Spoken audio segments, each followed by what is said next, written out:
السلام عليكم.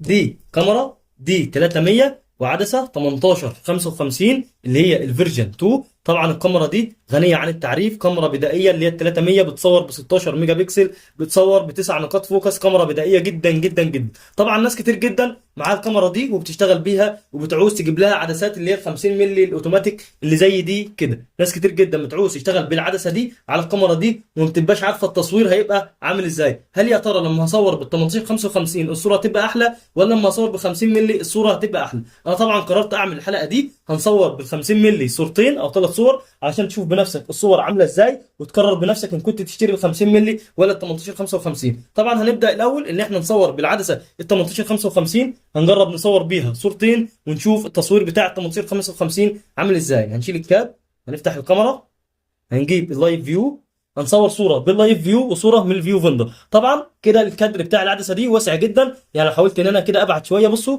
الكادر بتاع العدسه واسع جدا جدا جدا لدرجه ان جايب بصوا سوريه قد ايه. فانا هصور طبعا على الكادر الواسع ده، مش هغير الكادر طبعا. تمام، هصور على ما هي كده.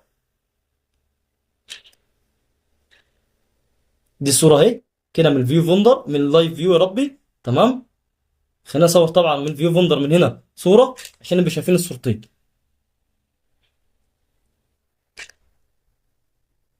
دي الصوره برضه اهي، دي كده من اللايف فيو ودي من الفيو فيندر. تمام كده الصورتين هم دول بتوع 18 55 اللي هي دي ودي. تمام، طبعا هنخلع دلوقتي ال 18 55 ونجرب ال 50 مللي. طبعا العدسه ال 18 55 دي زي ما قلنا الكادر بتاعها واسع جدا، وهنشوف دلوقتي العدسه ال 50 مللي الكادر بتاعها يا ترى كادر واسع ولا كادر عامل ايه.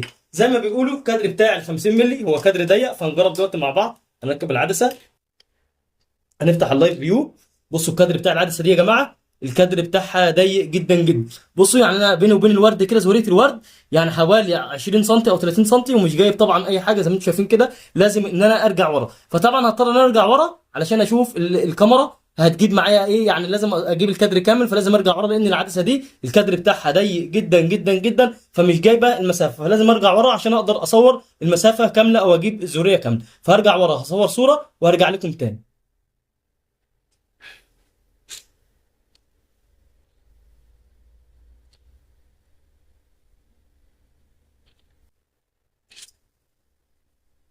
دي الصورة يا جماعة هنا بعد ما صورنا الصورة دي صورة من 50 مللي من اللايف فيو.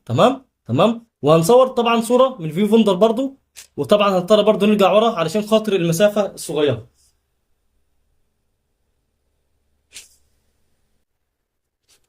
دي صورة تانية من الفيو فندر اللي هو ده. تمام، وخلينا نجيب لكم الصور عشان تشوف الصورتين وتقرر انت الصورة مين الأحسن. دي كده صورة ال 50 مللي من الفيو فندر، ودي كمان صورة لل 50 مللي من الفيو فندر، ودي صورة لل 18 55 ودي صورة لل 18 55. ما اعرفش انتوا شايفين الصورة عاملة ازاي، بس انا شايف الصور في الموبايل في الكاميرا جميلة جدا. دي صورة اهي وصورة، ودي صورة وصوره. طبعا ال 50 مللي الوانها احلى بكتير، الشرب بتاعها احلى، العزل بتاعها احلى، ولكن الكادر بتاعها ضيق جدا جدا. فلو انت مثلا بتصور في البيت او لو انت بتصور فلوجات في الشارع او لو انت بتصور اي تصوير اللي هو فيه كادر واسع، طبعا العدسه دي مش هتنفع معاك خالص. لازم في الطريقه دي تجيب عدسه 18 55 اللي هي زي دي كادر واسع تقدر تصور بيها في استوديو، تقدر تصور بيها افراح، تقدر تصور بيها في الاماكن الواسعه، في الاماكن الضيقه برضو عشان هي الكادر بتاعها واسع. لكن العدسه دي الكادر بتاعها واسع جدا، لكن العدسه ال 50 مللي اللي هي دي الكادر بتاعها ضيق جدا جدا جدا. فانت ليك القرار. انا صورت بدي صورتين وصورت بدي صورتين ووريتك الصور، وطبعا انا ما عزلتش، انا مصور الصورتين على الوضع الاوتوماتيك في الكاميرا، ما